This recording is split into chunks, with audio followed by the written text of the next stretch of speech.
ते परिवाराचे आमच्या सन्माननीय राणेसाहेबांचे मी आभार मानेन. त्यांनी जो माझ्यावर विश्वास दाखवला आहे तो विश्वास आम्ही सार्थ ठरवू आणि ही उमेदवारी मिळाल्याबद्दल खरंच मला खूप अभिमान वाटतो. आपण स्वतः सरपंच म्हणून सध्या कार्यरत आहात आणि आता ही जिल्हा परिषदेची उमेदवारी. गावचा विकास करताना संपूर्ण दशकवर्षीच्या विकासासाठी आपलं काय विचार असेल? मी सरपंच पदावर आहे आणि माझ्या कार्याची पोचपावतीच साहेबांनी मला दिलेली आहे. आणि दशक्रोशीचं म्हणाल तर ज्याप्रमाणे मी माझ्या गावामध्ये कार्य केलेलं आहे त्याप्रमाणे दशक्रोशीचा विकास करण्याचा पूर्ण प्रयत्न. बऱ्याच महिला इच्छुक होती खरं म्हणजे खरं जिल्हा मतदारसंघासाठी. तर सर्वांना डावलून तुम्हाला तुमच्यावरती विश्वास ठेवलेला आहे, कसं पाहिजे? मी पुन्हा तेच सांगेन की स्पर्धा असते आणि स्पर्धेमध्ये एका उमेदवाराला यश मिळत असतं. त्यामुळे साहेबांनी मला माझ्या कार्याची पोचपावती दिली आहे. सर्व माझ्या कार्यकर्त्यांनी म्हणण्यापेक्षा माझे जे वरिष्ठ आहेत सर्व सर्व वरिष्ठ आहेत. आमचे दिलीप साहेब, आमचे मंडळ अध्यक्ष दिलीप साहेब असतील, सन्माननीय बाळाजेठा साहेब असतील, माझ्या दशक्रोशीतले सर्व सरपंच, सर्व बूथ अध्यक्ष आणि सर्वच आमच्या पक्षाचे सर्वच कार्यकर्ते, सर्वच पदाधिकारी, आमच्या जिल्ह्याचे अध्यक्ष सन्माननीय प्रभाकर सावंत साहेब या सर्वांनी विश्वास दाखवलेला आहे. आणि या विश्वास म्हणजे माझ्यावर मोठी जबाबदारी दिलेली आहे आणि ती पूर्ण करण्याचा मी प्रयत्न करतो. काय रणनीती असेल तुमची या निवडणुकीत विजयासाठी?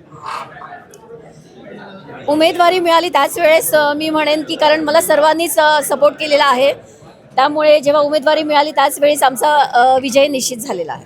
दिलीपजी, आपल्याकडे पूर्णपणे या दोन मतदारसंघाची जबाबदारी होती. आता खरडण जिल्हा मतदारसंघामध्ये उमेदवार फायनल झाला आहे, उमेदवारी दाखल केली आहे. आपण कसा विजय असेल? आपण कायम बघता खारेपाटण जिल्हा परिषद ही राणेसाहेबांचा बालेकिल्ला आहे आणि नेहमीच प्रत्येक निवडणूक, कुठलीही निवडणूक असू दे, आमचं जिल्ह्यात मताधिक्य एक नंबरचं असतं आणि ह्याही वेळी हे मताधिक्य आम्ही तेच ठेवणार. एक नंबरचंच मताधिक्य असणार आणि जिल्ह्यातून एक नंबर मताधिक्याने आमचा उमेदवार निवडून जाणार. 11,700 मतदार आहेत जवळपास. काय लीड असेल?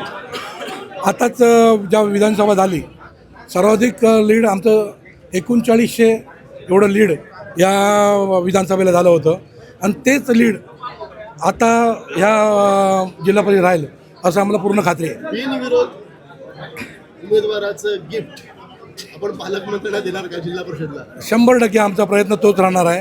कारण नाममात्र म्हणजे नावासाठी उमेदवार उभे केलेले आहेत समोर, त्यांना पूर्णपणे खात्री आहे की उमेदवार निवडून येणार नाही.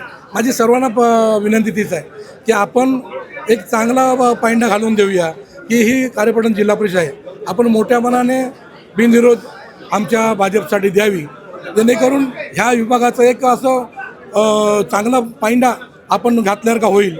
म्हणून सर्वांना तीच विनंती की आपण सर्वांनी पुढे यावं.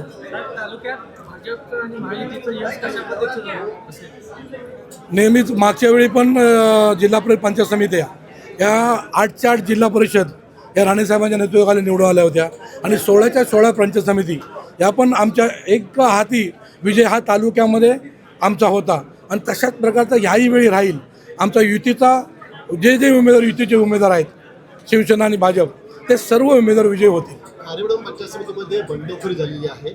शिवसेनेच्या वाट्याला ही जागा जाऊन सुद्धा भाजपाचे माजी सरपंच रमाकांत राऊत यांनी आपली उमेदवारी दाखल केली आहे. कसं पाहता याच्याकडे? खारेपाटणमध्ये बंडखोरी जरी झाली तरी कुठल्याही बंडखोराला इथे थारा मिळणार नाही.